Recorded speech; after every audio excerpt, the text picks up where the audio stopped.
என்னுடைய எதிரிகள் இவர்கள்தான், உறுதியாக விஜய் எடுத்த முடிவு.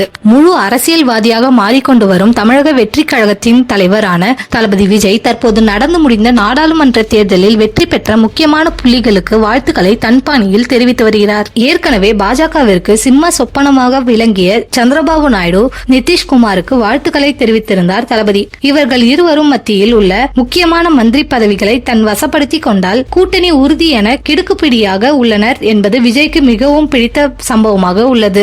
இத்தோடு சந்திரபாபு நாயுடுக்கு பக்கபலமாக இருந்த ஆந்திரா மாநிலத்தில் பல போராட்டங்களுக்கு பிறகு வெற்றி பெற்ற பவன் கல்யாணுக்கும் வாழ்த்துக்களை தெரிவித்திருந்தார். இந்த நிலையில் தமிழ்நாட்டில் நாம் தமிழர் கட்சி மற்றும் விடுதலை சிறுத்தை கட்சிகளுக்கு அங்கீகாரம் கிடைத்துள்ளதை பாராட்டி தனது வாழ்த்துக்களை இன்று ட்விட்டர் பக்கத்தில் வெளியிட்டுள்ளார். தனக்கு பிடித்தமான தலைவர்களை மறைமுகமாக வாழ்த்து கூறி வரும் விஜய் இப்போது புதுவிதமான சிக்கலில் மாட்டியுள்ளார். அதாவது தமிழ்நாடு மற்றும் புதுச்சேரியில் வெற்றி பெற்ற உறுப்பினர்கள் தங்கள் பணிகளை சிறப்பாக செய்ய வாழ்த்துக்கள் என பதிவிட்டுள்ளார். இதில் திமுகவின் பெயரை கூட தெரிவிக்காமலேயே தனது கோபத்தை வெளிப்படுத்தியுள்ளதாக கோலிவுட் வட்டாரங்கள் தெரிவிக்கின்றன.